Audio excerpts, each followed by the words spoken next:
This episode of Historians at the Movies podcast is brought to you by our Patreon.com subscribers. Guys, thank you so much for being part of the HATM community. If you would like to help support the Historians at the Movies podcast and what we're trying to do here, you can do so by going to patreon.com/historians at the movies. Now on with the show. Welcome back to the Historians at the Movies podcast, where every week we are bringing you movies and the history behind them. I am not your host and creator, Jason Herbert. I am John Wyatt Greenlee. I'm a medieval historian, and I've been a guest on this podcast a bunch of times. This week, Jason asked me to stand in for him and have a conversation with a couple of real good friends of mine and excellent scholars, Matt Gabriele and David Perry. They have a new book coming out called Oathbreakers, which is about the falling apart of the Carolingian Empire. And I was really happy to have a conversation with him. And we just wrapped up and had a great talk about 1986's Sean Connery movie, The Name of the Rose, with Connery and Christian Slater and F. Murray Abraham. So if murder mysteries are your thing, or medieval history is your thing, or life in a Benedictine abbey is your thing, then this is the movie and the podcast for you. So at this point, all you need to do is sit back and relax, because The Name of the Rose is coming up on Historians at the Movies.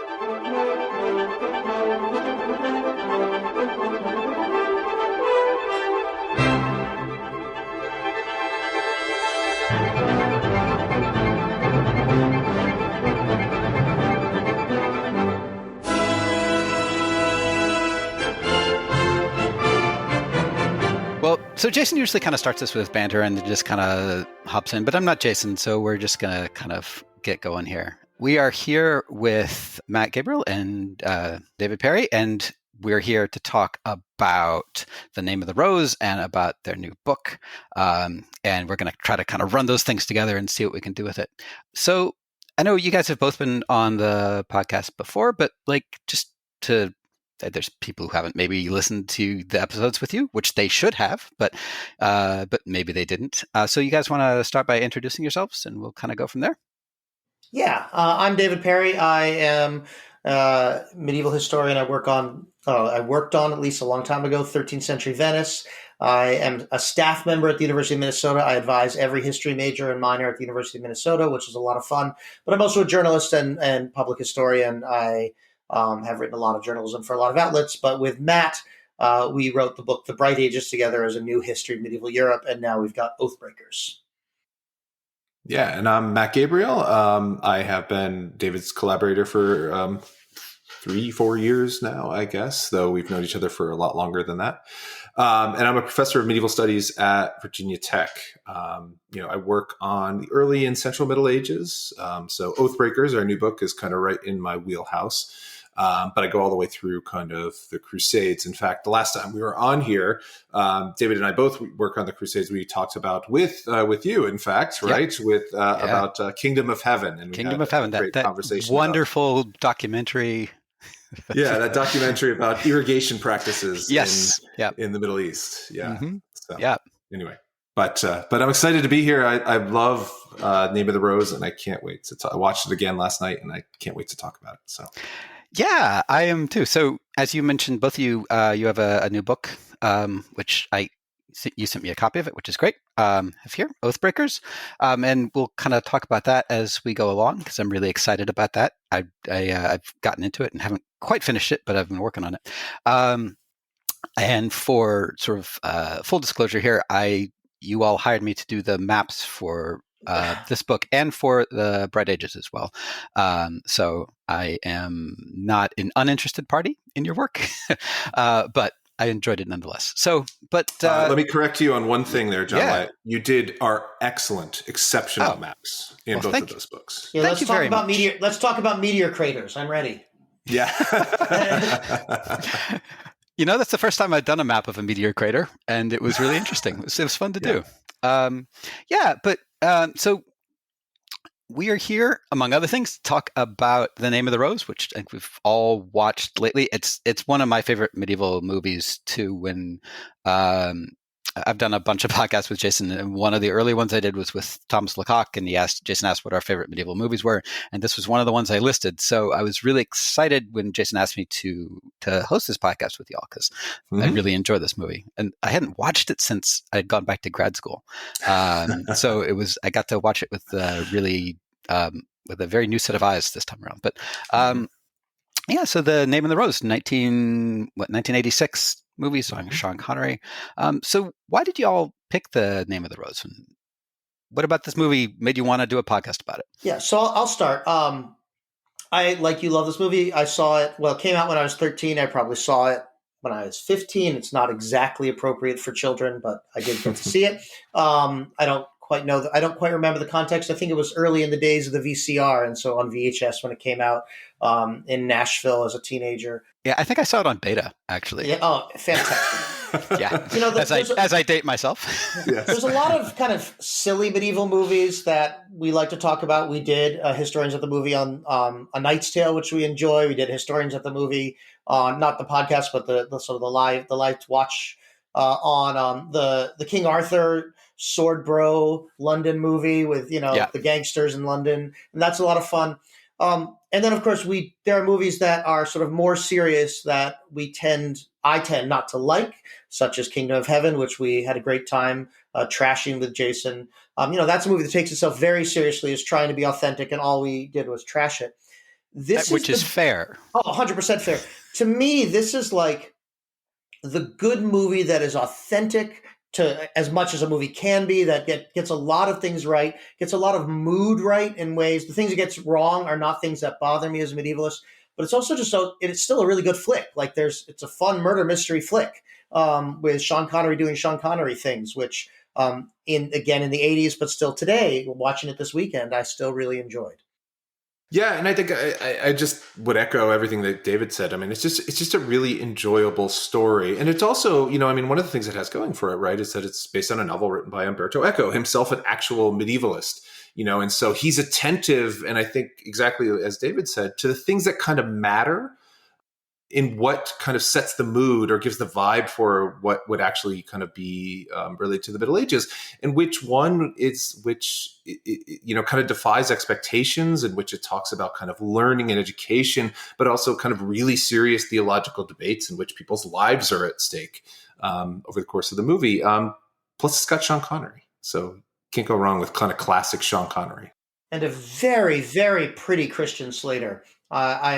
He's all the monks. He's so pretty. He's so pretty. I really feel like that. All the monks thought so. Yes, they did indeed. They did indeed. Not just the monks, right? The villagers too. That's right. Yeah, I had, like I said, I watched this movie when I was young, and I watched it in my 20s or so. And this is the first time I've watched it since going back to grad school. I had a real similar reaction to both of you, in that, like, I felt like it, and again, because probably Echo's a medievalist himself, right? Like, it really does get the feel of it right in ways that sort of surprised me. Like you mentioned the learning and sort of the, because it takes place in this abbey up in the Alps, which is like a real center of learning and knowledge and propagation, right? And yeah, the feel of it, I felt kind of like David did. Like the feel of it really, it felt right, and the things that were wrong were like, eh. And I know in the literary community, there's a lot of discussion about like the anachronisms in the book. Like, are they there on purpose? Are they Echo playing with his reader? Or like, what's going on? But those are things, right? Like John Wyatt, like those are things that like would bother specialists. Like if you're just watching the movie, right, they're not like kind of anachronisms in the sense of like, in A Knight's Tale, where they're very consciously playing with anachronism, right? With music and stuff like that. It's just like kind of little things. And it's like one of the really neat things, like which I had never noticed before, is like at one point, like Sean Connery gets to the Abbey, William of Baskerville, the Franciscan gets to the Abbey, and like one of the first things he does is he pulls out his astrolabe, to set it up to like look at the stars, because he just has to look at the stars, and like that's just a really neat little thing, which like kind of delights someone like me who's going to watch it, but like somebody else is not going to necessarily notice or really even care about.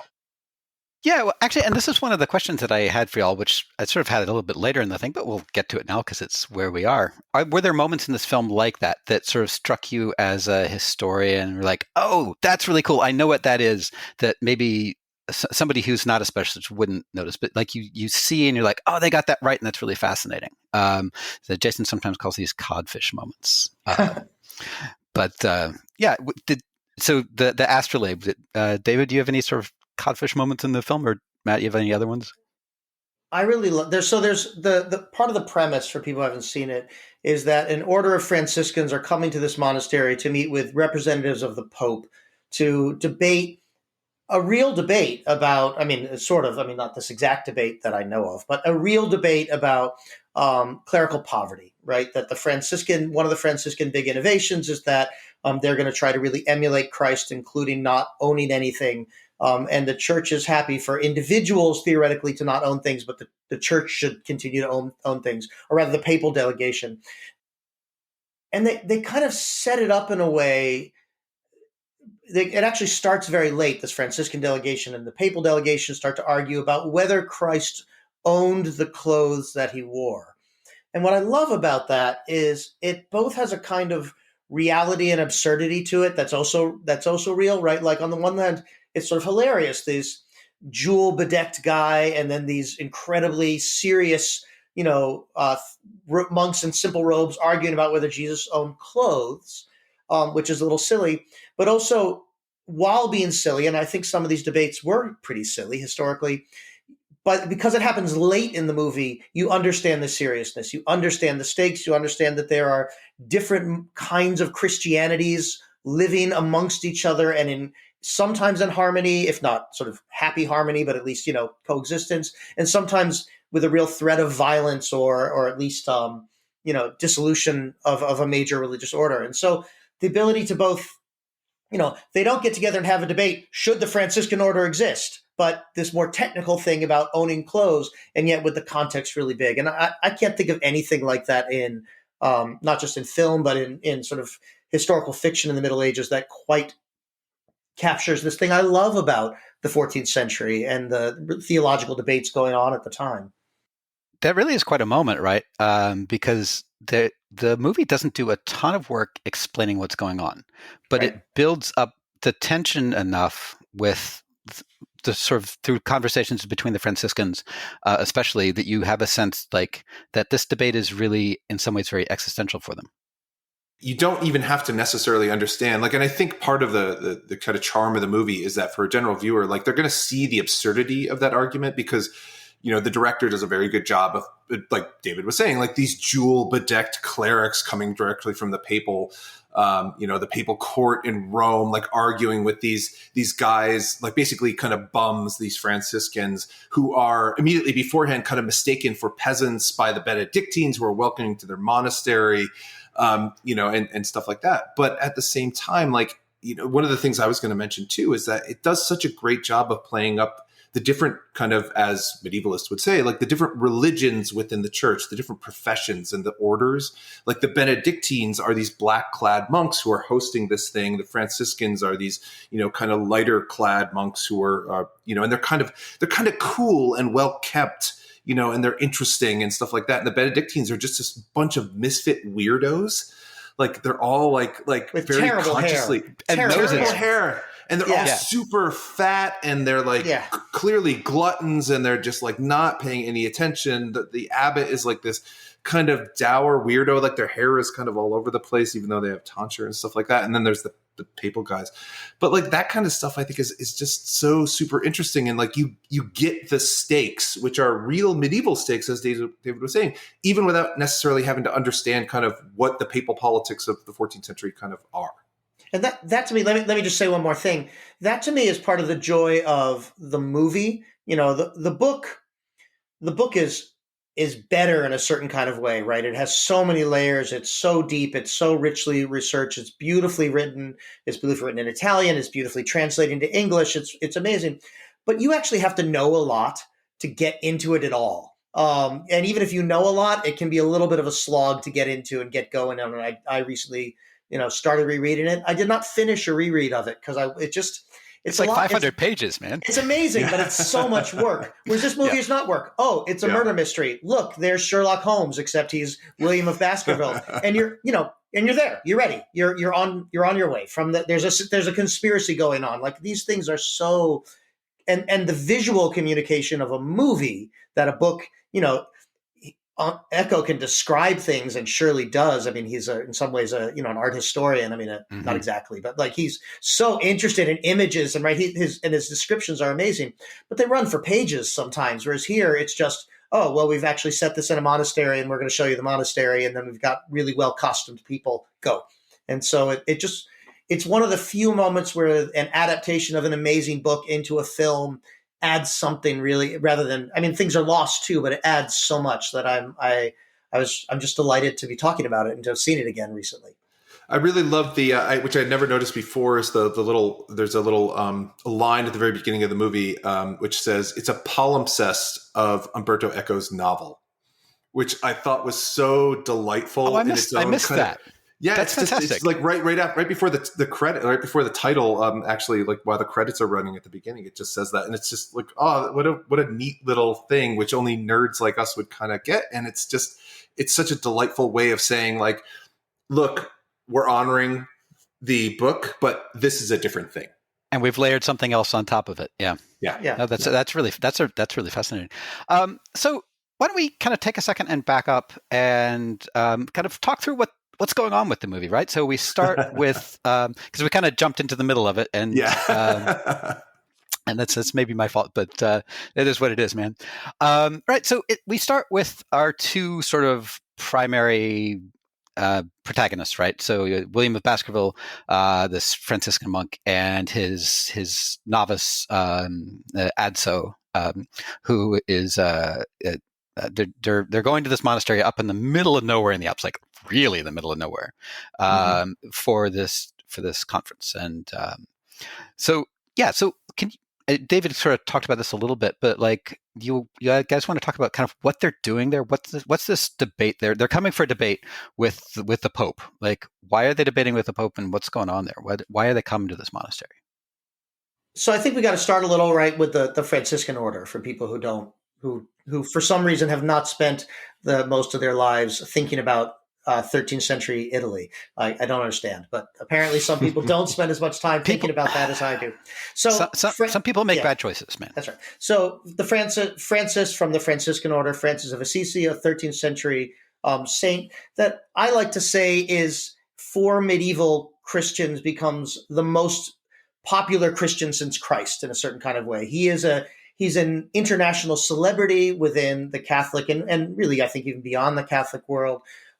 He, through his intensive emulation of how he sees living like the apostles. So it's convenient. He has exactly the same number of followers as Christ had the apostles. He receives the stigmata, but the wounds of Christ. He lives in abject poverty, but he really has a kind of charismatic humility that is something that is very much used to be very difficult for me to describe. But actually, when Pope Francis, who took that name on purpose, was becoming a global celebrity, he was, I think, very intentionally trying to pattern himself after Saint Francis, hence the names. So the Franciscan movement becomes wildly successful. When you get a monastic movement that becomes successful, lay Christians give them a lot of money, but they have a vow of poverty. And so then we have this real tension about what that means and how that's going to work. They are given sort of the right to exist in the 13th century by Pope Innocent III, again, 100 years before this movie. But these tensions about, well, you've got this church that is composed of, it's not a landowner, it is, 10,000 landowners, but 10,000 really big landowners that are loosely connected in this rapidly institutionalizing organization. When Matt and I talk in Oathbreakers, we talk about the church. We do not talk about the church. We'd say there is no the church. But in the 14th century, there are people who at least want there to be the church, and they often compete with each other. So these are kind of the global international politics, or not global, but international politics of wealth and power, but with a deep theological, a deep intellectual division that is really genuine. And again, when I talk about the Franciscans and their opposition, people are saying, oh, well, their opposition just wanted the money. And that is something of the message in this movie. But I think that's not actually how we should read it historically, is that there's real difference of opinion about what is the church. What does it mean to be a monk? What does it mean to be a priest? What is the role of these people? And then what does God think of all of this? Which is an important question, right? And it's the important question, but hard to know. So that's kind of these are these big picture stakes, none of which a viewer has to know to get into the movie and get a sense, oh, there are factions of the church and there's a conspiracy. And again, here's Sherlock Holmes. And I think, I mean, just to kind of bring it back specifically to the movie, is like it sets up this debate really well, but it also sets up the stakes because there's this guy who's already, when Sean Connery and Christian Slater arrive, William of Baskerville and Adso of Melk arrive, there's already one of the Franciscans there, this guy named Ubertino. And he's like on the run from the Inquisition. Like he's a Franciscan. He's part of, kind of, as David was saying, like part of the quote unquote church, but he's been accused of heresy. Like he's suspect. And so that makes it really clear. Like there's a real danger to this debate. Like there's real stakes to what's going on. And then they have the good fortune for us, liking the movie, to walking into this mysterious murder, or this mysterious death, I should say, which has just happened at the monastery, and kind of rolls from there. And it becomes a murder mystery with this all other thing about this theological debate with the stakes of people being maybe burned at the stake, which, spoiler alert, people do get burned at the stake at the end, kind of setting the backdrop to this. But not the pretty ones. Not the pretty ones. No, not the pretty ones. So that's an even bigger spoiler alert, depending on who you think is pretty in this movie. Which is another interesting medieval thing, because in medieval literature, right, like in medieval like romance and stuff like that, the pretty ones are always the good guys. Right? It's people who have physical deformities, because medieval Europeans, like when they wrote things, they thought that was an outward sign of some sort of evil sin or something like that. And so like there's so many layers there. And you could see that with kind of the corruption of the Benedictines at the monastery. Like they're all kind of these weird misshapen dudes with like all sorts of weird like teeth missing, and like they're really fat and stuff like that. Like, and that's in the 1986, like that was trying to convey a particular message about how we're supposed to understand these guys. So why are so you mentioned the Benedictines, and they're the ones with the abbey, and they're the ones with all the money, for the same reason that David talked about, like the reason the Franciscans are having these debates, right? Because, St. Benedict starts the Benedictine order as essentially a sort of a poverty driven order, and it accumulates wealth because people want to give to it. And by the time we get to this movie, they're fat and lazy, right? But why are they hosting this? Why is it the Benedictines that are hosting this debate between these two oppositional forces in the church? I mean, in one ways, they are the establishment, in that they are the longest established sort of major order. But also they have the site, right? They are the people who have learning. They're in some ways, unless they wanted to do it in the university in Paris or something like that, which would not be such a great Franciscan site, I guess, or at least for these Franciscans, these mendicant Franciscans who are definitely trying to keep to that lifestyle. But also, like, this is that part of it is that this particular monastery is a center of learning. So they are fat, and they are, definitely, perhaps some of them, many of them are not holding to their monastic vows, but they're also producing books, and it's a place of deep scholarly learning that has been so since, for centuries and centuries, which is why they have this great library there, which is part of what drives the action. So I think that's really, to see this for the sake of the story, here is the spot of, one of the hubs of Christian learning. And so that's where this debate, this theological debate, makes a lot of sense to take place. Because the other thing that's happening in the background here is has to do with sort of international politics, not just church politics, right? Because the Pope is in Avignon at this point, right, and is sort of aligned with the French crown. You've got the Holy Roman Emperor, who is in real opposition to him at this point, and is about to, because this book and the movie happens in 1327, right? Yeah, I think so. It's 1 year before the antipope gets set up on the throne in Rome. So we're right on the edge of this this political debate, and it shows up in the movie too, because there's a point where one of the other Franciscans talks to William of Baskerville. He's like, if you to go down this road, not even the emperor can save you, right? So like, the emperor can't save you from the Pope. So there's this real clear split, right, between the Germans and the French and the sort of papacy in Rome and the papacy in Avignon, and one of the things I really like about this movie is the way that the palimpsest, right, of all of these interwoven bits of church politics and international politics. But I brought that up partly because I wanted to talk a bit about your book. Thank you. Because the sort of political dynamics that are at play here, right, in this abbey in the Italian Alps, like sitting in between two big political factions, right, is living in some ways in the world that is created by the events you talk about in your book. So I wanted to sort of give y'all some space to talk about Oathbreakers a little bit, which I said I started reading. It's a real fascinating book, but you guys want to sort of give a sort of an intro, like what's your book about? What's going on with it?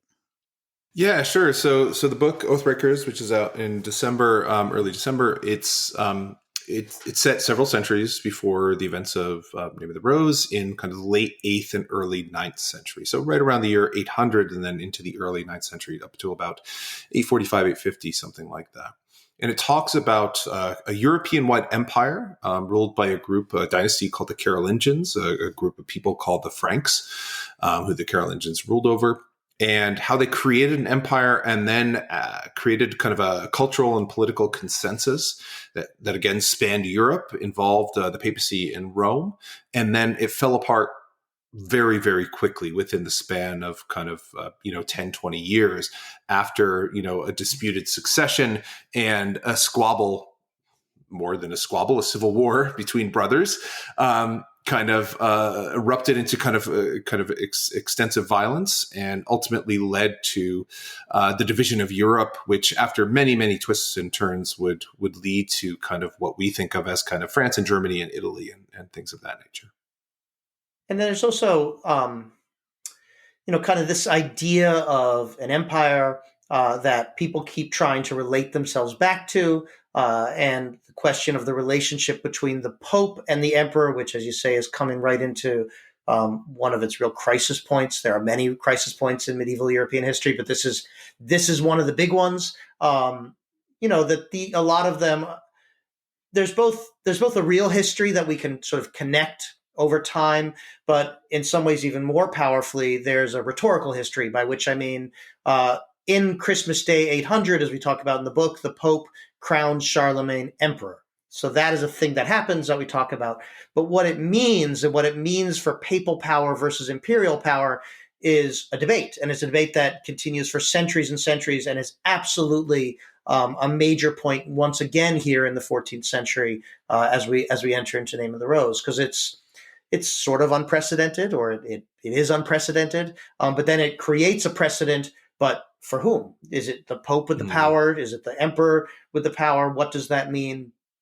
Who gets to decide who is Pope? And so when we have the King of France saying, well, it's not exactly me, but it's not me, so now you're at Avignon. And then we have the emperors saying, well, actually, no, it's totally us, so now we have another Pope. I think there is a few moments where we have three popes. It's very exciting. It's exciting, for a joke. It's jokingly kind of exciting, but for people living in the 14th century, it's overwhelming. It's hasn't happened before. There's lots of other bad things going on, like the Black Death down the road, and lots of war. And so it's a really kind of overwhelming moment.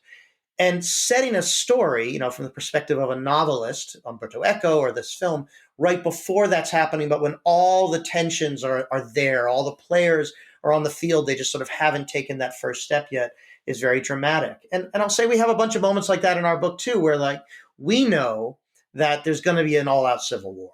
And we know, because there was one. And we actually tell, we give that away in the first line. We talk about the big battle that we get to literally in the first couple lines of the book. But then we want to assemble these tensions and get these people sort of onto the field and make clear what their stakes are and their positions are, so that we can then have the battle make sense and have meaning for the reader when they encounter it. Yeah, one of the things reading through your book that I thought was really fascinating was the way that the Carolingians sort of walk their way up to fighting each other. Right, there's a bunch of points where they almost do. Right, they don't quite get to it until they do, and when they do, it's a really big deal.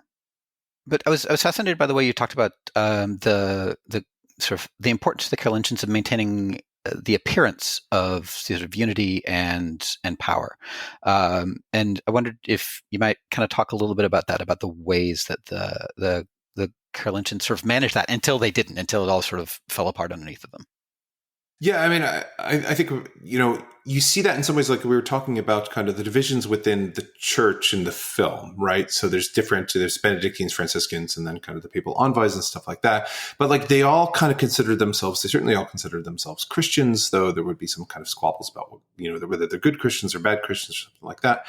And I think that in a kind of similar way, the story that we're trying to tell with, a much earlier period about what the way the empire is that it's an illusion of unity, but it's a very powerful illusion that the Franks themselves, this group, had created very consciously in order to justify their rule, to justify the extent of their power, but also, and I mean that kind of politically, but also theologically, about like why God would allow the Franks to rise to such heights, to claim the imperial title in Rome, to rule a landmass which encompassed almost all of Western Europe, as well as some of Central Europe and a little bit of Eastern Europe as well, all the way from the North Sea and the English Channel down to central Italy and across the Pyrenees up into to Denmark and into Saxony and places like that.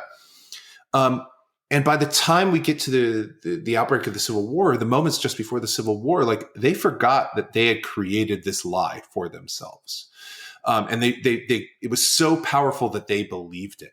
And so, and the reason that's important is because that myth of unity suggested that they themselves had some sort of special place in God's plan for the world. And so to actually fight one another was a huge step.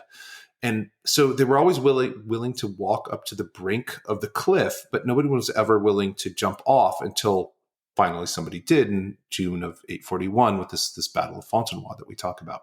And I think that that's really important, is that, violence is inconceivable until it happens, until it becomes conceivable.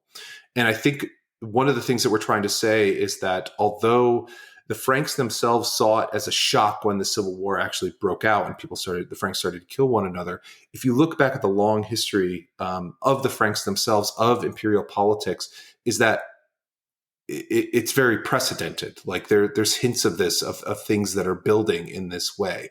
In the same way that the tensions that Francis was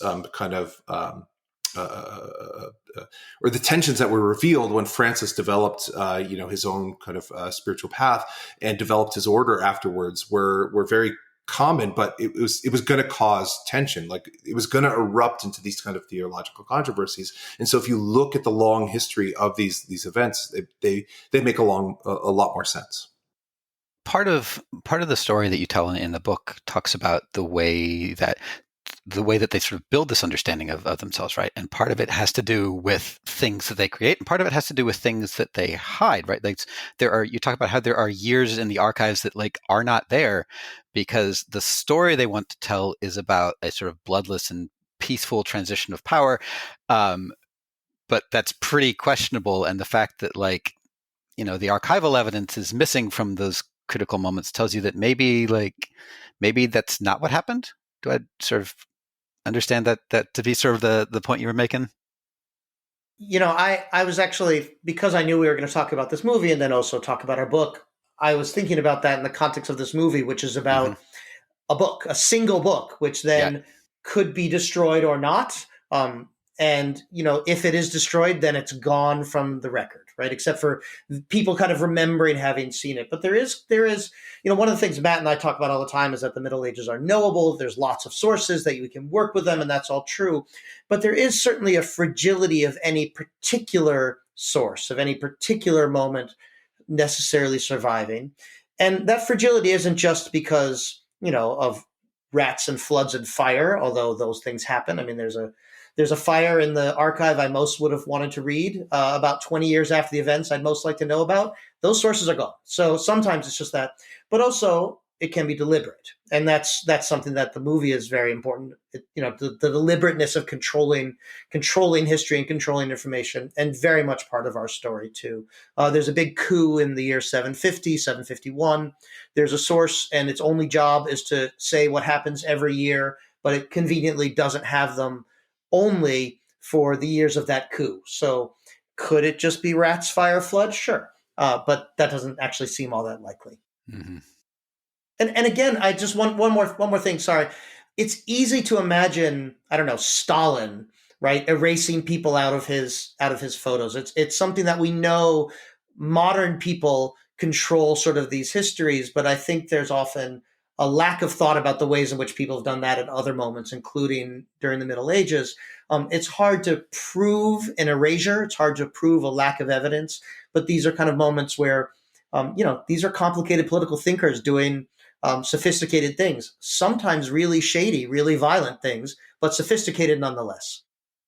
Yeah, and I think that's true, especially for the sources that we're talking about in our book, is that because we know something about the modes in which, or the methods in which these were composed, where they were composed, who they were composed by, we know that they had a close connection to the Carolingian court, for example. And so it is entirely plausible, and in fact, very likely, that they're telling a particular type of story, and one in order to, present the Carolingians and the Franks in the kind of the best light possible. And so things like sons rebelling against their fathers, maybe they don't seem so great. And so you maybe just kind of efface that. But then oftentimes what's really interesting is like the truth kind of comes out, right? There's a revision, there's another source that kind of talks about it from another way, or obliquely references it.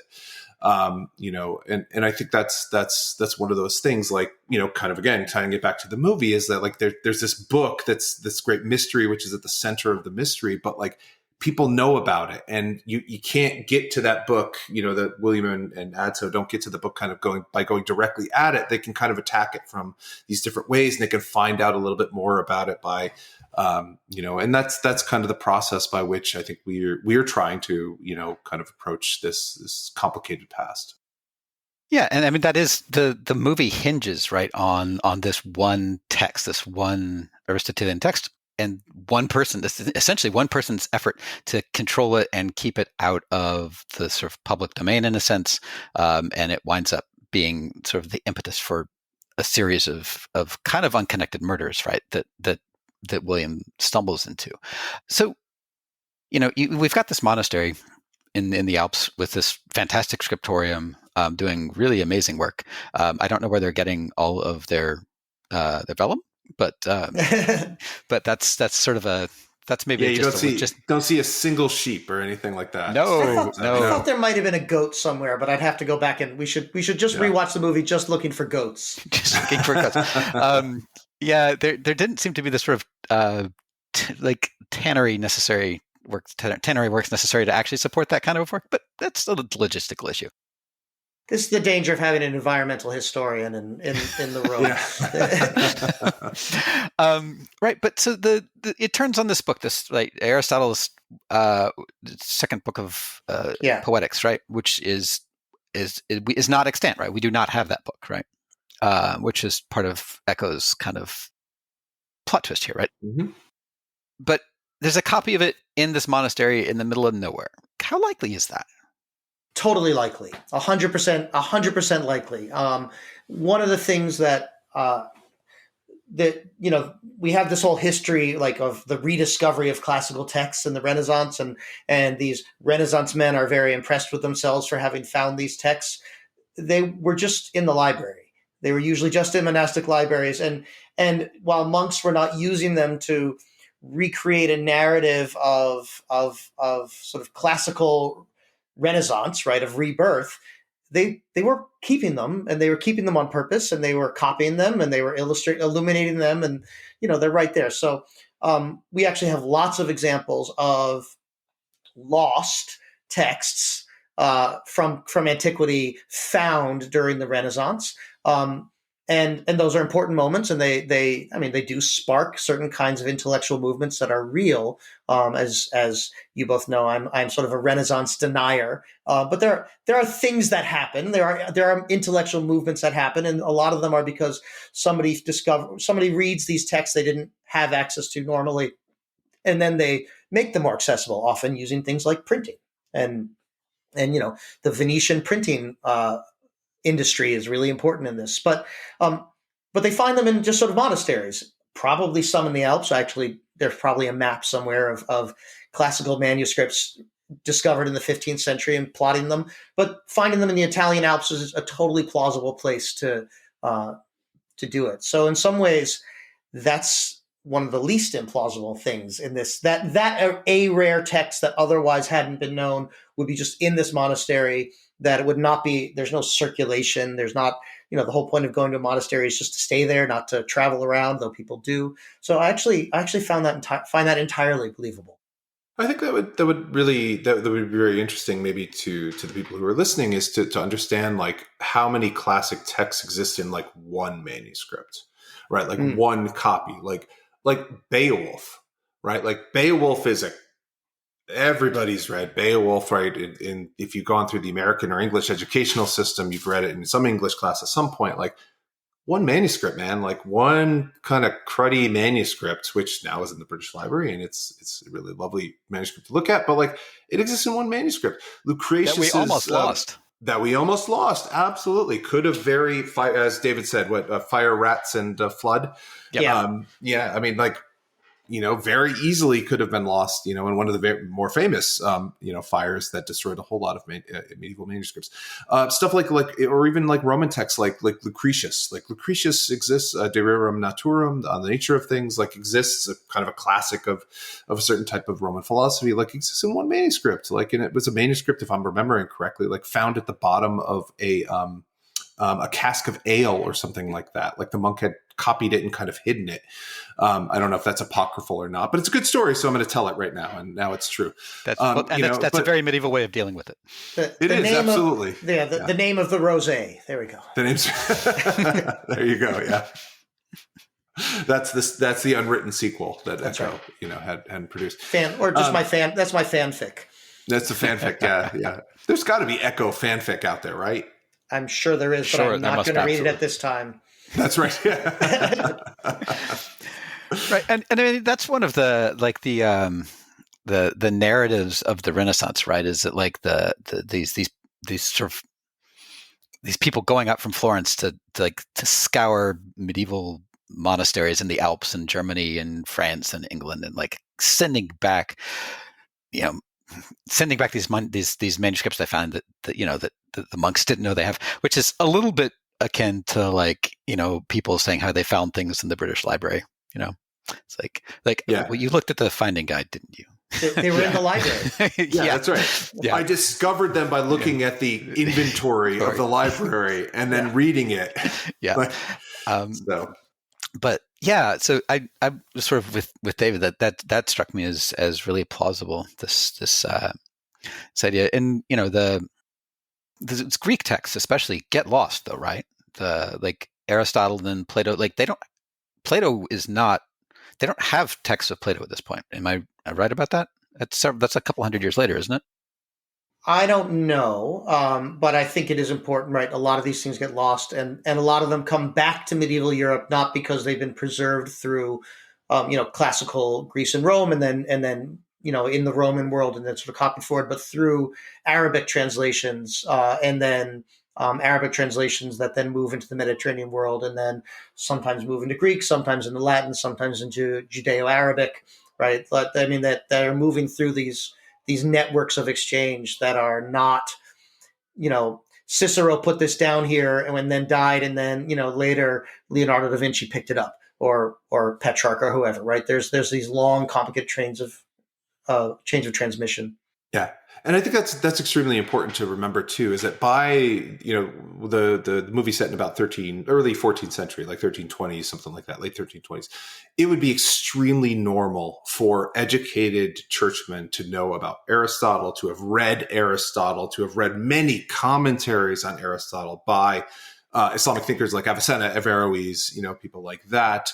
Aquinas, Bonaventure, things of that nature. So like, this is not weird. So like that William of Baskerville knows these texts and had heard of them and was maybe even like really excited that this text might exist in this particular monastery. Like, total normal thing, like really realistic in that way. It seems to defy a lot of people's expectations that people would be thinking about texts in these particular, or learning, I should say, in these ways. But absolutely, by the 14th century, like, these things were highly debated. There were several controversies in the 13th century and the century before at the University of Paris, in which students are accused of reading too much Aristotle, that they're too concerned with Aristotle, right? And they need to be reading more kind of theological texts. It literally leads to the University of Paris being shut down for a few years when the students and the masters go on strike, because they're called Averroists. Not even Aristotle, but like Islamic commentaries on Aristotle at that time are so popular with medieval students. That's one of the things I find most fascinating about that, is that those texts come back into Europe with several hundred years of Islamic commentary that gets sort of wrapped into the European understanding of it. And like, if I'm remembering right, we don't get sort of uncommented on texts until the Fourth Crusade, right? When they start getting materials back from archives in Constantinople, I think.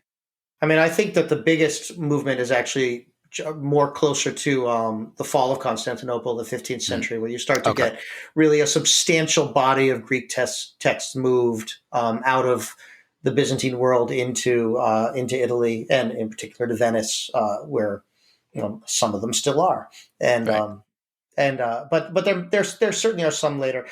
I do think sometimes we overestimate how little there. I mean, if there's a book in Constantinople, it's gonna get to Italy, or a copy of it's gonna get to Italy if it's a book that people care about. It's not, these are not sealed away behind walls. Now the question is, does someone care about it? Does someone know about it? Right? I mean, I think often if we have evidence of one book showing up at a particular time, we should remember that's not the only game in town, but is the one that we have evidence for. There's also, I think it's really interesting too, when we're talking about kind of the circulation of texts, is about, medievals certainly, in the Central and later Middle Ages, is like the primary mode of engaging with an original source is through a commentary, because a commentary is oftentimes a teaching text. So if you encountered Aristotle at the University of Paris, for example, in the 13th or 14th century, the first thing you're going to do is you're not going to read Aristotle, because you're not equipped for that, according to kind of medieval educational practices. You read a commentary, a trusted commentary, oftentimes in that case, a Christian commentary.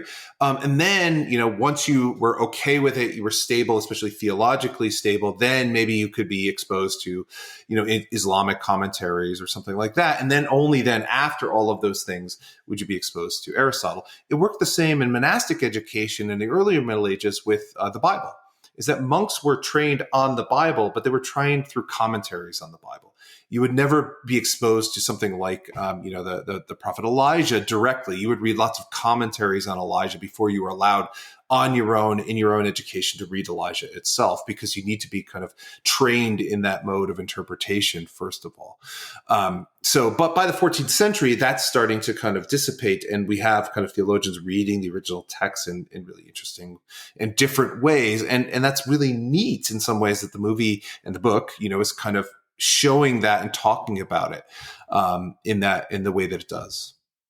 And Eco has talked about, he wants. I keep saying Sherlock Holmes. It's because Eco says he wanted Sherlock Holmes, right? Like he was trying to figure out, well, when is the earliest I could come up with someone who does deductive reasoning? And he picks on this guy, William of Ockham, who most people know from the phrase Occam's razor, which is essentially a process of logical deduction, of simplification, right? You go for the simplest answer and start with the assumption that that's correct, and then you go from there. I am not an expert in medieval philosophy, and so if there is one listening and I get Occam's philosophy wrong, it's Matt's fault.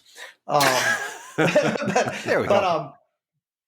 So Eco, who is an expert in these, or was an expert in these things, he wants Sherlock Holmes. He thinks I can do it with William of Ockham, who was a Franciscan monk who did get in trouble in Avignon, who did end up in taking refuge with the emperor, where he did a lot of his work in the empire. So that's actually like history. And so he renames him William of Baskerville because, again, Echo is not trying to be subtle. He wants you to think Sherlock. He wants you to think Sherlock Holmes. In the movie, when at one point Sean Connery says, "It's elementary, my dear Adso," right? Like, yes, these kinds of winks are intentional, but they're intentional because he can back it up by saying, yes, there are people who are thinking differently about truth, about nature, about reason, about logic, about authority, about relationship to sources, enough that he can invent this character of William of Baskerville out of William of Ockham, out of the movements, the intellectual movements of the early 14th century. And to this medievalist anyway, and I think to all three of us, make it feel real enough in a way while still giving us Sherlock Holmes. Yeah. Yeah, the name is a fun giveaway, right? Yeah. He's from Baskerville. It's, and he's a bit of a hound at that. So what do y'all make of Connery's sort of interpretation of the character in the film? I don't know how you could go wrong with kind of classic Sean Connery. I mean, I think he kind of eats up the the screen whenever he's there. It's so clearly, to me, it's just Sean Connery like playing, like he's just like, I mean, he kind of fits this kind of not slightly, but pretty arrogant, Franciscan monk who's very learned, very sure of his own abilities, but at the same time, like kind of thoughtful and like with a little bit of a dark past, which you learn about over the course of the movie and stuff like that. So I mean, yeah, and also like also kind of a fish out of water at this monastery, right? Like, and I think he really and they do interesting things with the casting and the with the accents that are there. Everybody's speaking English, of course, but all the Benedictines have particular types of accents. Some of them are German, some of them are Italian, some of them like barely speak English, like even in the movie itself. And then there's kind of the aristocratic abbot who's kind of holding things together, who's very aloof and very fancy. And then there's this Irish guy and the American, who are the Sherlock and Holmes and Watson. There's an important moment where things are really going to shit. And William of Baskerville should just say, okay, well, this is a lost cause. And he says, no, I'm right. And then things get worse. You buy that, right? You buy someone who is so convinced of his correctness that he's willing to jeopardize everything. And gets called on it. But there's also like, right, because his Franciscan brothers are like, dude, will you shut up? You've done this before. You got in trouble. The emperor can't save you this time. You're going to jeopardize all of us this time, right? Like, he gets arrested. He's getting sent off to Avignon. He walks past him. He goes, "I'm still right. Damn it." That's right. But I also think I was thinking about this. Also, there's kind of, because Sean Connery is not the love interest in any way in this movie, right? There is a sex scene, but it is not with Sean Connery. He is not, as opposed to other movies in this era in which he often was the heartthrob for a much younger woman, in various films, actually like really continued throughout his whole career. He was James Bond, but then also like Rising Sun or whatever. I mean, all these other sort of movies where he got to be the heartthrob, because he's not doing that, because he is in love with maybe himself, but also with knowledge. And then his relationship with this young novice who does have more earthly desires. There's a kind of sweetness in those scenes that I'm not used to seeing from Sean Connery that I really liked, where he's talking about love and saying love is terrible. And Adso says, I thought love was best. And he's like, no, love of God, not love of God. Right. That's a very non-Sean Connery thing to say in some ways. And makes this performance special for me. I mean, he's one of the few characters in the movie who doesn't show any sort of sexual interest at all, right? Like, there's a ton of sex and sexual tension happening in the monastery among the Benedictines. Right. They're all really interested in Adso, including some of the Franciscans. So, like, and then so Connery's he's sort of perfected his monastic vows here of abstinence, right? And that is a really interesting choice. I wouldn't want to call him, ace but though if ace people want to find, see him in their headcanon, that's great. What I'm really interested in though, is, people who study medieval sexuality, people like one of my old professors, Ruth Karras, talk about celibacy as a sexual orientation. They don't want to just take modern terms and cast them back, but they do see people operating within ways of, sexual orientations they think is useful. And to think of celibacy as a sexual orientation, you don't get a lot of that in depictions of monks in fiction. And here, and if you do, it's just sort of way over the top, right? As someone who's but Connery is earthly. He is very much present in the scene. He's not a mystic. He's not, not like some of the other figures in this movie, but he is celibate. And there seems no reason to think, there's a moment when a peasant's breast is exposed when she's been captured and the monks are peeking through their fingers at it. They know they shouldn't look, but they're looking. He is not. I mean, he's just not. He is just on a different place. And that's, I guess I haven't seen that very often. And I was glad to see it. He is in love with himself a little bit, and he is in love with knowledge and learning, right? And Matt talked about the astrolabe sort of at the beginning, right? Like it's one of the first things he does when he shows up is he sort of finds the sort of the path of the moon and sort of fixes where he is in the world. I had a question about that, though. Like, one of the things that's really fascinating to me about him and the astrolabe is he gets it out the first thing he does when he gets to his room, right? He gets it out and checks on it. And then the abbot comes and knocks on his door and he covers it up. Yeah. And I wondered about why you think he does that. Yeah, I think you learn later on, right, that he's had some trouble with the Inquisition. Mm-hmm. And I really hope we can talk about Bernardo Guri later on, because we got to talk about F. Murray Abraham. Yeah, let's do that. Oh man, yeah, so good. But he's had some trouble with the Inquisition. You learn later on, and so my sense is that he is an outsider. He is a man dedicated to learning, and this is not. He's worried about how he'll be received there. Is that because the astrolabe has a background? If I'm not mistaken, right, into the Islamic world, that it might be seen as some sort of kind of magical instrument, which he might be worried will get him in trouble. And so he doesn't trust and doesn't know the abbot. And so he's not willing to let anybody else see it. And so, yeah, it is just really an interesting scene. Like, he gets it out immediately when he gets there and then covers it up before anybody can come into the room. So, I mean, I do think, and this is where I might start to criticize the movie a little bit. I do think that sometimes the movie gets out a little bit, William of Baskerville is the modern man, and these are, around these superstitious medievals.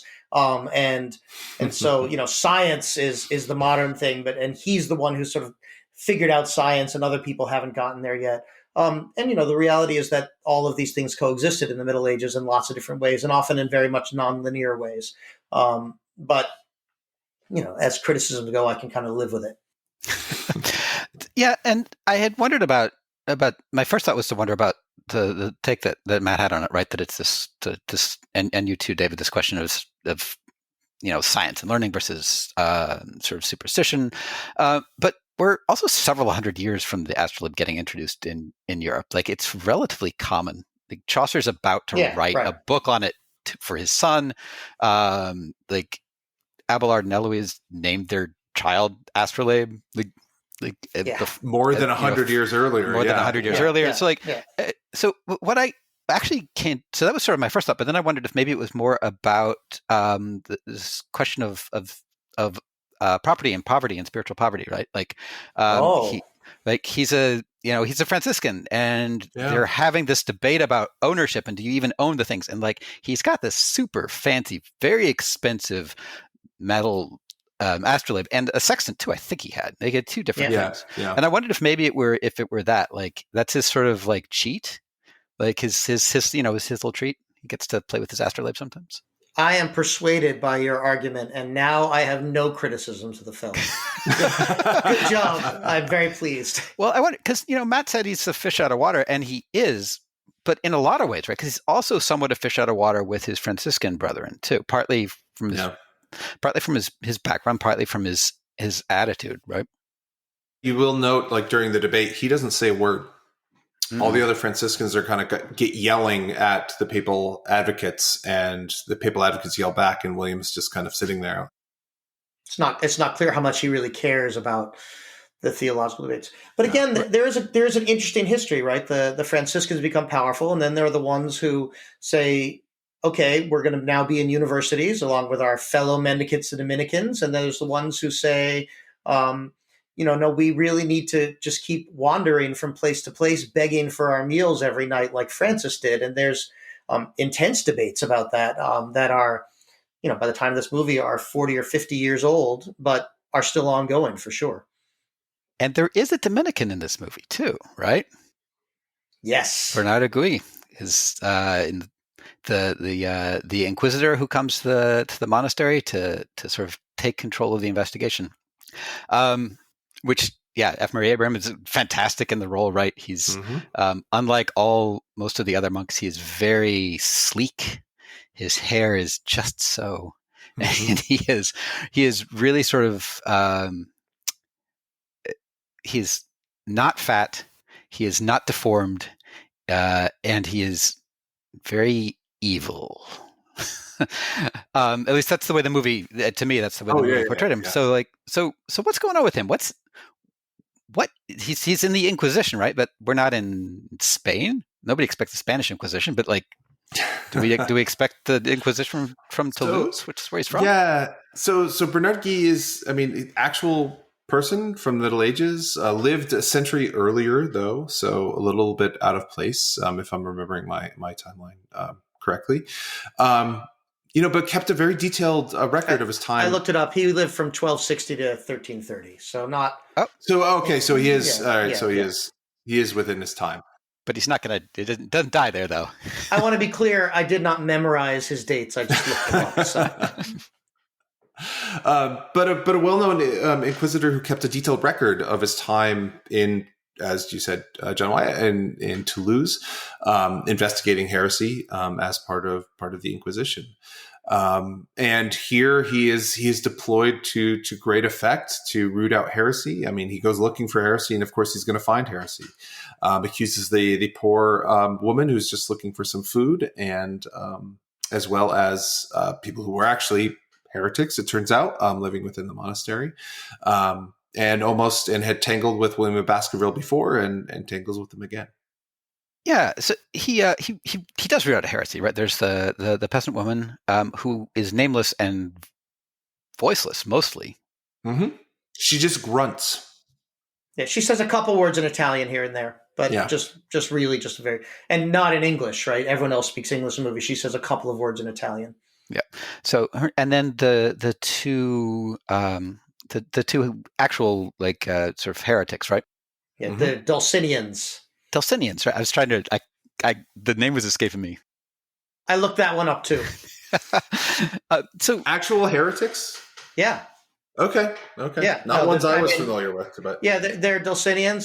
They are they? They're kind of Cathars, aren't they? Well, they're called Cathars. There was a Father Dolcino in northwestern Italy, and I looked it up. I put it in front of me, but because I haven't worked on 14th century heresy. And one of the things about medieval heresies, particularly, maybe at all times, there are just lots of them. And there are a few big ones that we know better than others. But even within those big ones, actually my undergraduate thesis was about these people, the Lollards. And there's not just one Lollard movement, but there are dozens and dozens and dozens, endlessly debated, depending on who you ask. So there is the Dulcinites. They're named after a Father Dolcino. They definitely have apostolic poverty. There's definitely violence in their past, and then they are brutally suppressed.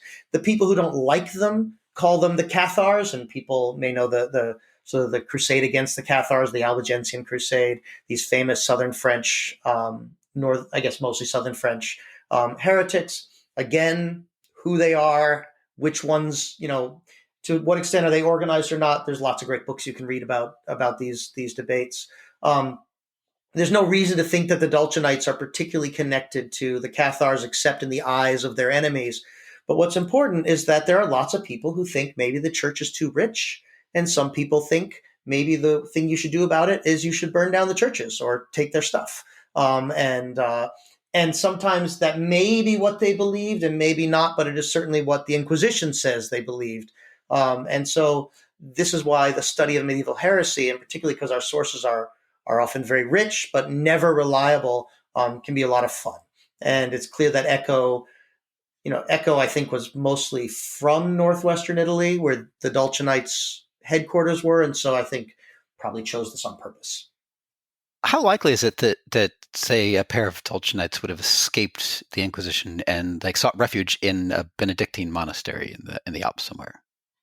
Totally possible, because they're not the leaders of the monastery, right? One is the rat catcher and sort of all-purpose creature, right? He's deformed. He speaks lots of languages. He's sort of a holy fool, but not really particularly holy, right? But and then he's got the man who is the cellarer, the person who's in charge of meals and wine. And again, that's a really important job, but it is not an intellectual job, right? Mm-hmm. So it seems not impossible that someone could, who is at least a little bit learned it about, in sort of monasticism, could make his way into that over decades, right?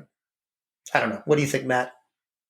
Yeah, no, that makes perfect sense. I mean, one of the things about heretical movements or movements related to heresies in the later Middle Ages or even in the Central Middle Ages is how decentralized they are, right? Like, so there could be many people who are sympathetic or adherents, maybe even not like kind of central participants or leaders or anything like that, who just kind of blend into the background, go back to their villages.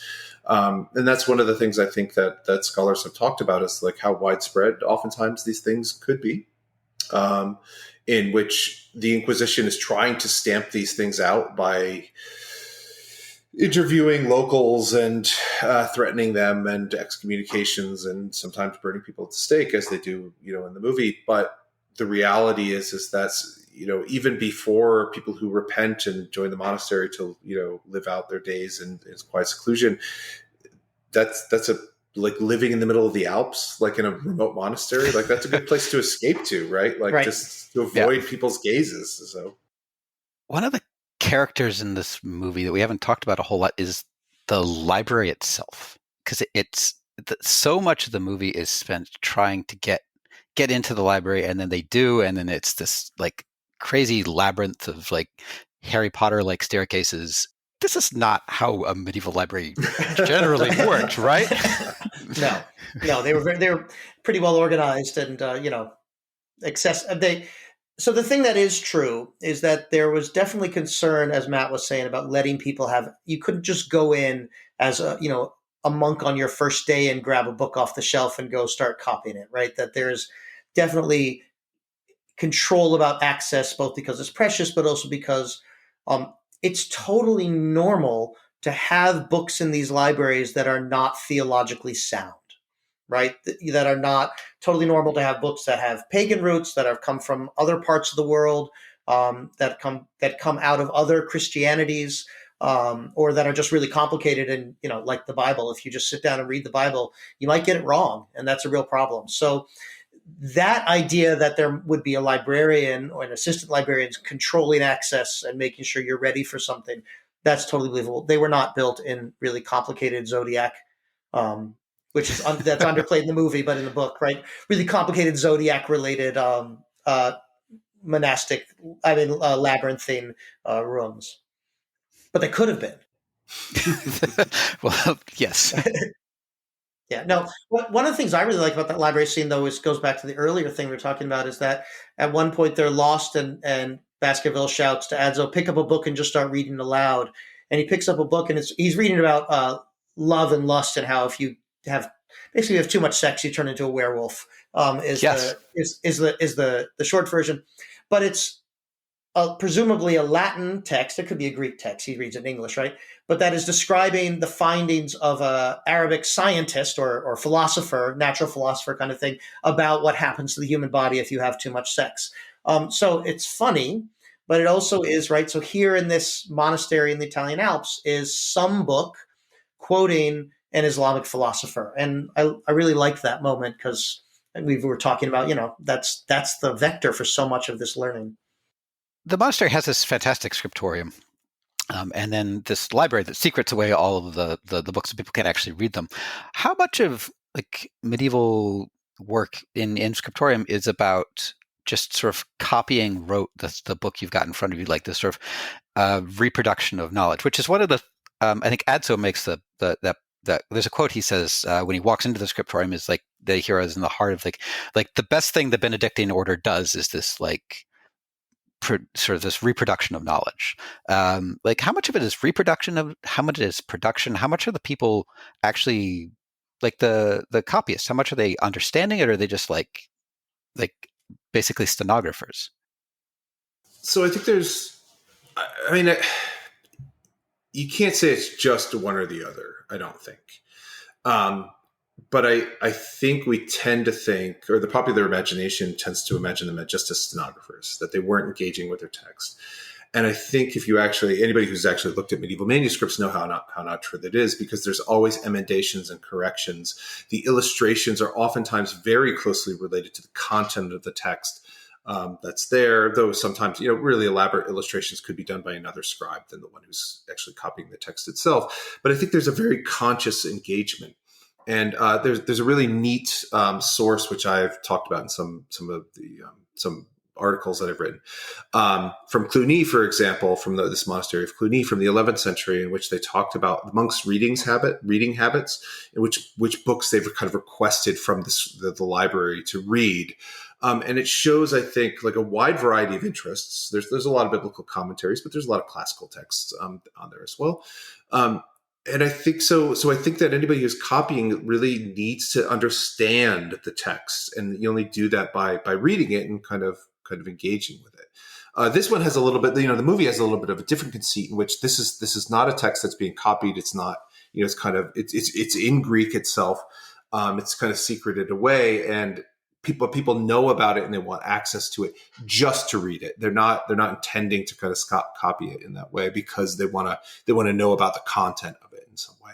But I think really, like, if any scribe who's, working on a text of Aristotle, perhaps in translation into Latin or something like that in this period, like, they're going to have to read and understand Aristotle in order to do that copying.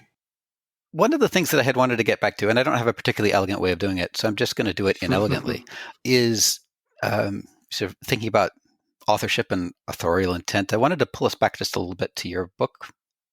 I was curious about the genesis of it. You all had this great story with the Bright Ages about how you came to decide it was a book you wanted to write together. And I was wondering what the genesis was for Oathbreakers, right? Because the Bright Ages is a story that a lot of medievalists can get behind. It's like, hey, it wasn't the Dark Ages, man. But this is a much different kind of narrative, and I wonder why you picked this story of sort of the breakup of the Carolingian Empire. Matt talked me into it.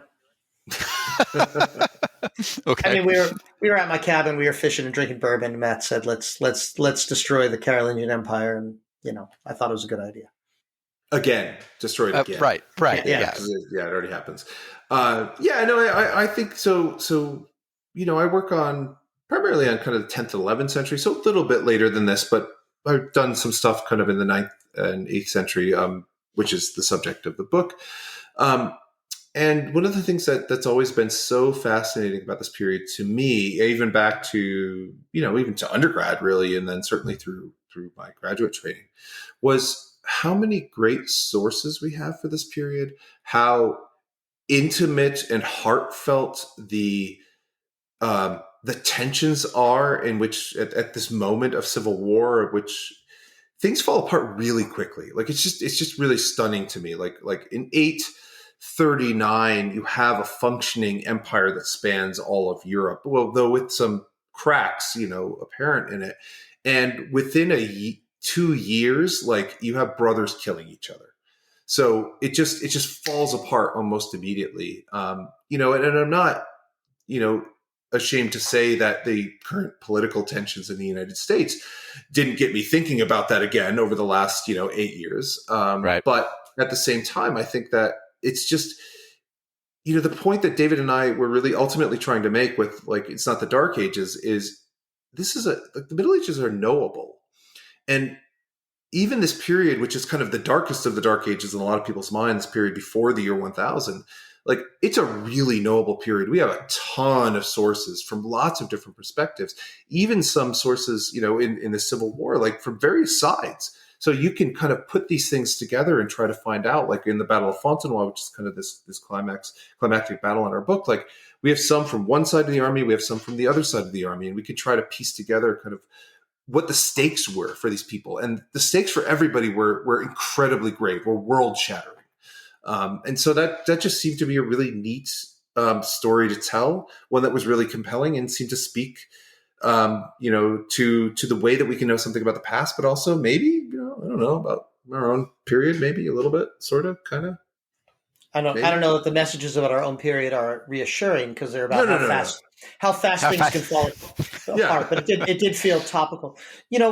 We kind of did things backwards compared to what a lot of public historians do, which is they write small books and then they write a big book. They do a biography, they do a battle, they do a kingdom, they do an event, right, a crusade or something, or they do invention, and then over time you do a couple of those and then you build it into something bigger.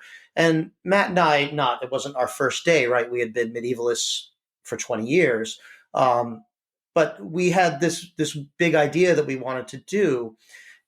But having done it backwards, it creates kind of a frame that you can start hanging individual stories off of. And so we spend a lot of time talking about possible stories, and we're looking for ones that, again, are knowable, ones that are dramatic, that are exciting to read, ones that are human. That's, again, just right up next to knowable. We like to say medieval people were people. They were humans. They could do all the things humans can do today in terms of feeling things and wanting things and good and bad. They had all the same brain capacity and as us, and sometimes more. And so this is one of those. This is one such story, that it takes something that in some ways is small. It's really a fairly tight cluster of people at the center of our story. It has a big pan-European context. It's very knowable and it's very human. And, towards the end of this, and this was definitely on my mind from the start in terms of thinking about how we would do it. There's this amazing text. We talked about it in the Bright Ages, but we talk about it again here, by this woman named Dwoda, who is the wife of one of our, I think of him as a villain, but he certainly is a chaos agent throughout the whole course of our story. This guy named Bernard. She is the mother of one of his sons, William. William is taken as a hostage by Charles the Bald, one of the main characters in our book, and she writes him this very long manual about how to be a good man. But that also is it's got a lot of emotions. It's worrying about her son. It's talking about the struggle in her own life. It's in some ways, it's one of the most human texts from the Middle Ages, as far as I'm concerned. And I've always thought so since the first time I encountered it. So this was that was very much on my mind as something that, like, we didn't write the Book of Dwoda. That would be a good book. That'd be a good part of the book. You could do that. But I knew that we had this emotional content that's happening to every single person we encounter along the way, even if we only have one source that really makes it plain. And that was very compelling for me. Yeah, I've taught that parts of her letter before, and I found the students really resonate with it because it's so relatable and so human, and you can read it and be like that could have been written by somebody during the U.S. Civil War. It could have been written 10 years ago, right? Like with some little, like, swap some things in and out, but like you could put some Ken Burns music behind it and like have somebody read it over sort of a sepia tone battlefield. It'd be like you wouldn't even be able to tell a difference. I actually have a small collection of Civil War letters from an ancestor of mine, named Henry, and was just reading some of them from November 1864 when there was an election, but I kept reading them because I'm a historian and I have these handwritten letters, really nice handwriting compared to so many people in the Middle Ages. And I was thinking about sort of the war letters and how, and the trauma of being in war, even when you really believe in what you're doing, even when you're winning. And that definitely shows through in our own sources. So one of the things that sort of fascinates me about both books you've written at this point is so a lot of historians, a lot of people in humanities, academics write monographs, right? Like one author, like it's what you're supposed to do. You're supposed to do your own work and write your own book, and that's how you get tenure, man. But this is the second book that you have co-authored, and I wondered how you found the process of writing with each other, because that's not always sort of the standard in as medievalists, right? Yeah, I mean, let me just start by saying I think it should be, or it could be, right? We're in an era in which particularly graduate programs are getting shorter. There's less funding. There's less time to learn all the languages you need. And I'd really like to see more collaboration built into formal academic training for historians. So that's my own little side hobby horse. But I do think it's true. But, Matt and I, we're friends, and we had this idea, and we had these shared frustrations, and we had done a little bit of writing together. And so we thought we'd try this out. And I guess now we're almost 200,000 published words into our book writing career together. So it seems like it's going.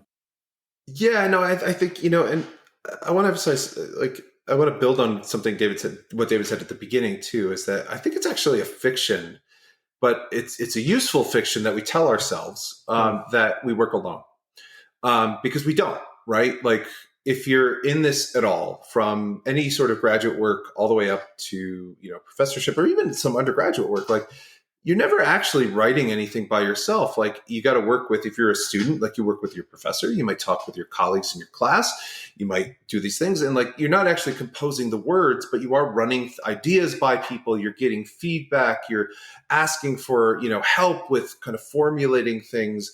Like, this is stuff that we do very naturally, and it's very much part of the process. We don't think of it as the writing process, but it is. Like, that's the way these things work.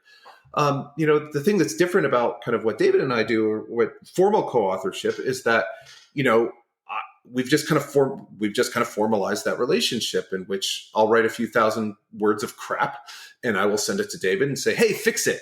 And we've developed a relationship in which he will fix it. He has kind of a sense of our voice, our collective voice. And also, we've developed, because we're friends and because we've been doing this for a long time now, like a sense of trust too, in which I'm comfortable sending him a draft, like a real, like, kind of first draft. And he with me too. It's just like, I've gotten some words on a page, make them better, and knowing that will happen. And I think that's, if you want to move into that more formal process, is just work with somebody you trust, that not necessarily that you think is kind of the smartest person or anything like that. David is one of the smartest people I know, but at the same time, like, it's just somebody that you're comfortable sending those words and can make them better, that you work well together, that you're stronger as a pair. So, and I think that's, that's something that can be done and probably should be done more, because really, when you're working with a colleague that the relationships works well, like, it really is kind of half the work. Sometimes you co-work, you work with somebody and it's twice the work. Like, absolutely, that's true. But like, when it works, it really is kind of half the work, and you build something better together. And you have one of the important parts of any writing process is to get that text in front of another brain, right? Everyone has to have a second reader. Everyone has to have a third, maybe fifth reader, right? But you need that process. And I'm writing something. I'm writing an essay right now, by myself, and I have to get it to a point where it's good enough to put in front of someone to get feedback. Whereas when we're doing this together, it could be second by second or sentence by sentence. We can exchange things at any time. We use, we do write whole chapters or whole sections and trade those. But sometimes, we're just doing it over text or over social media message, where I say, "Hey, what do you think of this?" And then there's kind of a constant. There's a constant second person in the writing process, that at least anytime you want them to be, right? That you can just say, "I'll talk to you next week when I have a draft." That's fine too. But it can take away the problem of the blank page or the unfinished draft, to know that you're a team, you're working as a team. I can imagine plenty of smart people who I don't want to work with, but obviously with many of whom I like, but I think trying to collaborate with them would be very difficult. But it's really worked out. I did in grad school. I did a lot of co-authorship with the other half of my cohort, so Anna Waymack, and that was. I found that as well. It was just useful to be able to bounce ideas off of somebody else's brain. And my background is in history. Anna's background is in literature, and so we're coming often to the same piece of material from really different perspectives. And that was I found that really useful. So I'm there with you, man. I think more people ought to give it a shot, at least to sort of try writing together. And I feel like I really wish the Academy would encourage that more than it does. Yeah, I mean, I think that if you co-write a monograph and it's a university press monograph and it does all the things that a university press monograph should do, it should count as your monograph and you should be able to get tenure on it. I don't actually think that's true at most institutions. And so it's the kind of thing that gets reserved for people who, like you and like me now, are sort of out of the academy, or like Matt or like me before, actually have tenure already and can do these things. Anything worth doing should be doable by early career researchers who are still, in that pipeline. And so, but we haven't gotten there. They're probably not going to listen to us, are they? Probably not. They might listen to Matt, though. That's true. He's a department chair, right? Not anymore. Oh, well, that's probably more time for you. I've placed all of my hopes and dreams for transforming the academy in Matt. So no pressure. I'm working on it. Well, so we're running a bit long here, and I think I want to pull us kind of back to the movie to wrap up, if that's all right with you guys. And we talked right at the very top about sort of those codfish moments, the things in the movie that like really grab you as a historian. You're like, that's really cool. And I think Matt, you talked about. Was there anything, David, that sort of grabbed you like that? Oh, I was talking about the debate and how that's right. I love. See, it was so long ago I forgot. I love the staging of the debate and the context of these big stakes, but also the absurdity of the actual question being asked, and I do love that. I think for me it was during the morning services. There's a guy wandering around with a lantern, right?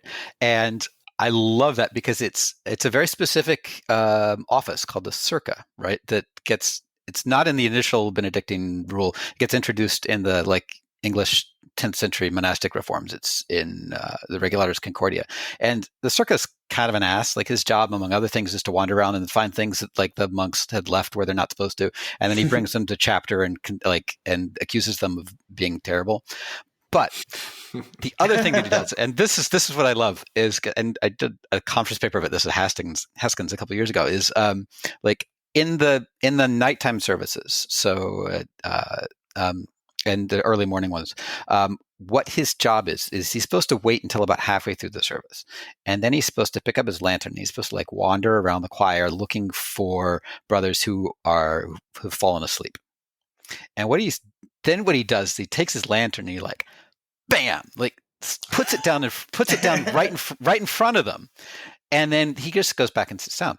And the brother who's been jolted awake by this is then supposed to pray for forgiveness, and then he takes up the lantern and starts going around looking for somebody. And I love the idea of the drama of it, the rest of the monks kind of sitting there waiting, just kind of poking each other, look over there, Brother Jorge, he's fallen asleep. Watch what's going to happen. Yeah. And so this is one of those things that I didn't notice, when I watched the film 15 years ago, but watching it after having gone to grad school, I know what that is. I know who that is. I know what he's doing. So I really enjoyed that.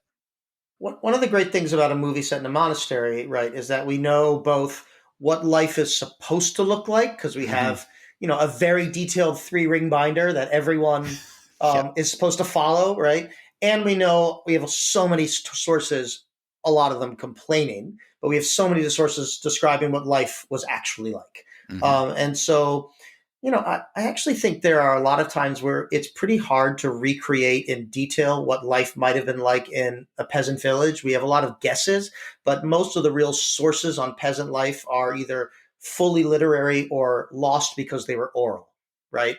There are some exceptions, but I would say there's a lot of times we don't really know, like, when did you get up in the morning? What did you say? Like, right, and all these like things. that's James Scott's point about right, like the role of a peasant is to stay out of the archive, right? Like when we find out about peasants, it's because they've been touched by the state very often, right? They've been taxed, Absolutely. they've been drafted, they've gone to court, right? They died, right? Like their role is like the thing they really want to do is like not show up in your archive, man, because if they did, something went wrong. Yeah. I mean, my first grad advisor wrote an entire book on kids in medieval London based on kids dying.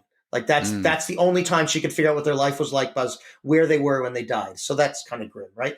But monasteries, no, we have these really detailed, so many detailed texts that it makes drama more possible in a way that I think really plays out beautifully here, down to those details like slamming the lantern down in front of the sleeping monk. So were there any points in this movie like that grabbed you as like really annoyed you? Like, they got that really wrong. Well, it used to be the astrolabe, but you fixed that, so I'm feeling great now. I'm happy to have alleviated that for you. I would say generally no.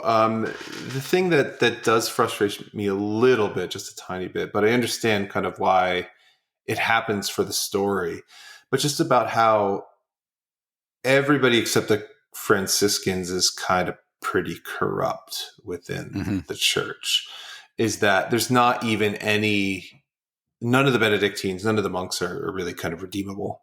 They're all kind of venal and corrupt and stuff like that. Everybody from the papal court, all the Inquisition, even the friars generally, like William of Baskerville kind of sets himself apart, but like they're kind of self-righteous jerks. And one of them at the very end is running off with the treasury from the monastery. Oh, I didn't notice that. Yeah, I thought that was one of the peasants. Do you think that was one of the friars? There's one with there's a couple of people leaving with carrying stuff, and a couple of them are peasants, but I think the last one carrying like the big jeweled box is one of the friars. Yeah, is it? Well, really? I'm gonna go back and look for that. Now I know. Now I gotta go check that. Yeah. So yeah, I mean, I think that's a little. I mean, like I understand what they're trying to do with that story, but I think you could be someone like Remigio, for example, like one of the monks who ends up getting in trouble at the end, and I don't want to kind of spoil it for anybody, but he gets in some trouble at the end. Who could? The movie's like 40 years old, man. It is 40 years old, but no spoilers. I don't know, no spoilers. Like when we get 50, then maybe. Anyway, well, he's one of the heretics, and he gets in trouble for being a heretic. But anyway, like somebody like that, like I think you could be devoted to the poor and to a theological kind of orientation, but also be venal. Like it's just a little bit too black and white for me, where nobody seems to really care about the monastery itself or the life that they're supposed to be living. But again, like I think that's a narrative choice rather than anything kind of substantive about the Middle Ages. So I think the one little thing that grabbed me is and kind of annoy me just a little bit, and it's a small thing, right? Because I think we all agree, like this is a really well done movie, just in terms of like it's at the feel and a lot of what it's showing about the sort of medieval life in a monastery. So at the end, when the Venerable Yorgi is like he's killing himself, right? He's eating the pages out of this book, and he's tearing the page and putting it in his mouth, tearing the page and putting it in his mouth. And it took me a second to realize that that's paper. Yeah. The bookies, he's just like ripping little bits of paper out. And I'm like, wait a minute. They're not writing books on paper. And also like the way that the books go up in flames is also paper. So that was like, that's sort of the only thing that really grabbed me, is like, that's wrong, man. That's really wrong. Cause it's not paper. And then I tried to imagine him like ripping strips off the vellum, and that was just kind of funny.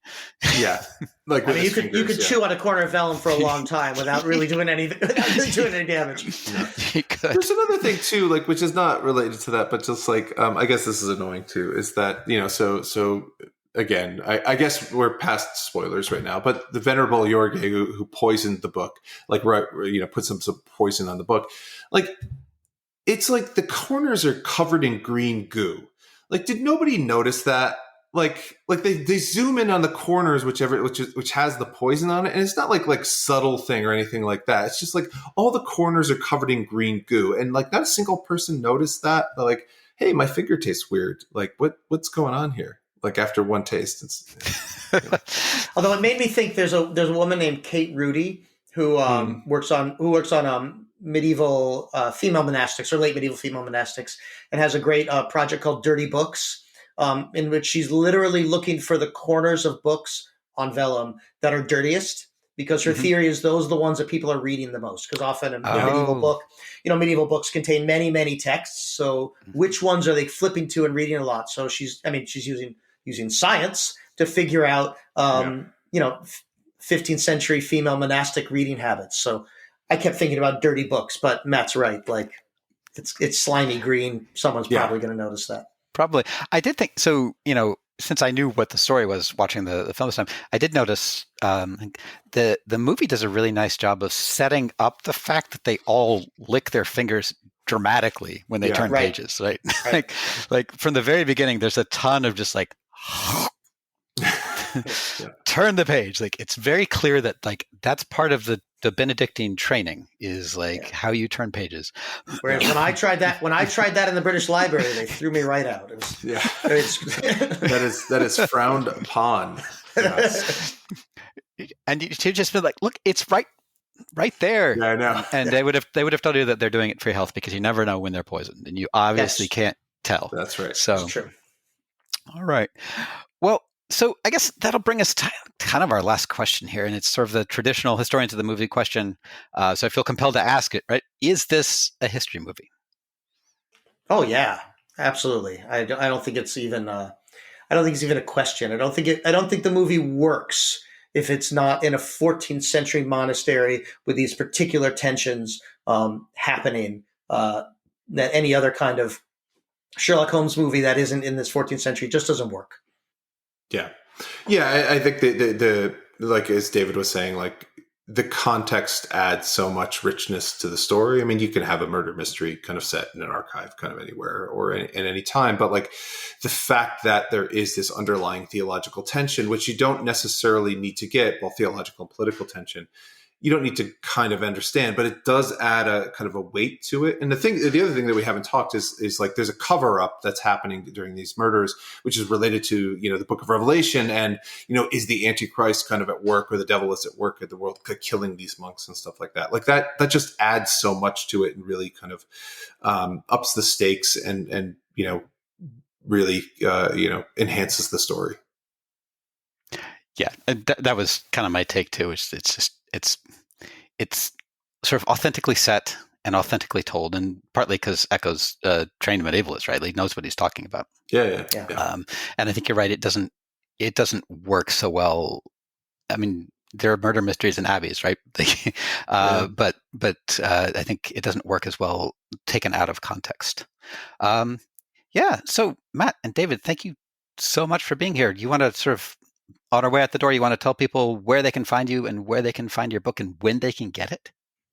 Oathbreakers comes out from HarperCollins on the 10th of December. It is the Christmas present that every history lover in your life most wants. It is bright and shiny and gold. It has a sword on the cover. Think how happy they will be when you buy this for them.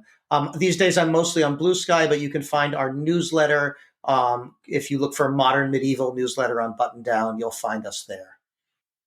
Yeah, and I'll just add that for if there are any UK listeners, European listeners, the book comes out in early January in the UK. But again, find us on our newsletter or on Blue Sky. We'd love to talk about all things medieval, including movies. All right. Well, again, thank you guys so much. I really enjoyed the conversation. And I am going to look forward to seeing the book in bookstores, man. Us too. Yeah. Thanks, John. Take care.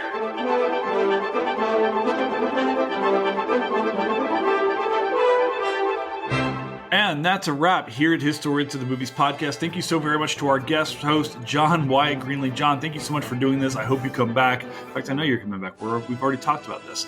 Thank you to our guests, David Perry and Matthew Gabriel, for being here. Thank you to our producer, Fletcher Powell, for making this show run. And thank you to all of you for coming in and being part of this HATM community. Guys, you want to support the pod, you can do so by going to patreon.com/historians of the movies, or even better, you can share these podcasts on social media and help us grow and expand to a bigger audience. So guys, thank you so very much for being here. One more episode, Charlie Brown's Christmas, coming next week. We'll take a little break and we'll see you soon. Ciao for now. Bye.